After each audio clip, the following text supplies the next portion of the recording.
Newton's second law refers to the situation where the forces acting on a body are not balanced.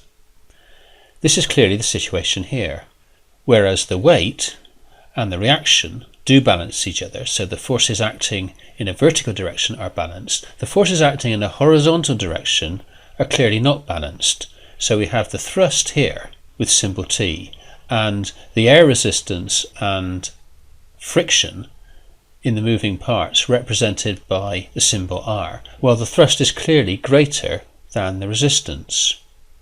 So we've got a resultant force, and we can call that resultant force F is equal to the thrust, so the difference between the thrust pushing that way and the resistance pulling back in this particular case.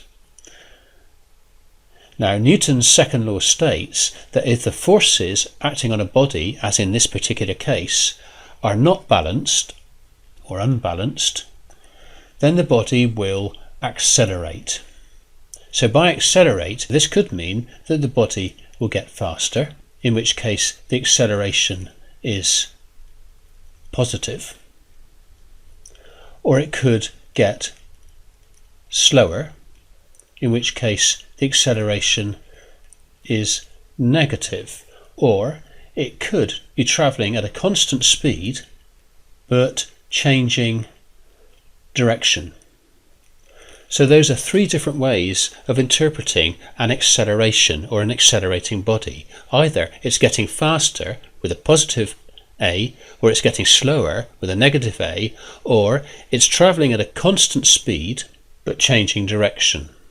So Newton stated that the acceleration produced by this unbalanced force is directly proportional to the force. Okay, so the greater the force, the greater the acceleration. But that it is also inversely proportional to the mass of the object. So the car has a mass, and the greater the mass of the car, then the smaller the acceleration.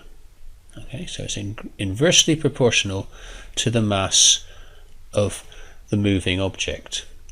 So we can state that in an equation. We can say that A, the acceleration, is equal to, it's proportional to the force, to the resulting force, but inversely proportional to the mass. And we can rewrite that, and then rewriting that in terms of F gives us the famous expression for Newton's second law. That is, F is equal to m times A, where the force is in newtons, the mass is in kilograms, and the acceleration in meters per second squared. So normally when we refer to Newton's second law, we refer to this. Okay, so let's write that. Newton's second law is F equals ma. This is also known as Newton's law of inertia, because Newton used an interesting word to describe mass. He called mass inertia, and it's the sort of property that all objects have to resist any change in the state of motion. So the more massive an object is, and the greater its inertia, the more it wants to resist having its state of motion changed. So to help us understand this a little bit better, let's have a look at a problem that involves Newton's second law. So let's assume that the mass of the Mini is 1000 kilograms and the engine produces a thrust of 2500 newtons. Now the question is, what is the acceleration of the Mini? Now, the first thing we do, as in all our physics problems, is to write down the expression.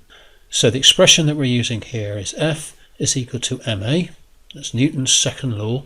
So the next thing we're going to do is going to write down a calculation triangle for this expression.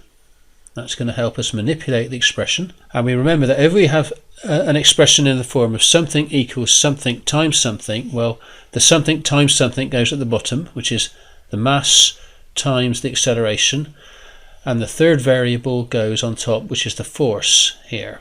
So the term we want to find now is the acceleration, so we cover that up, and we see that leaves us with F over m.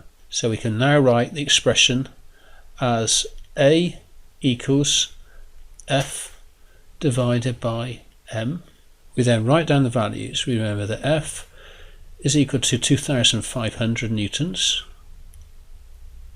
while the mass, oops, I forgot to put the G there, while the mass is equal to 1,000 kilograms. So, and then substituting those values in, we have A is equal to 2,500 divided by 1,000 kilograms, which is equal to 2.5 meters per second squared, which is quite a healthy acceleration.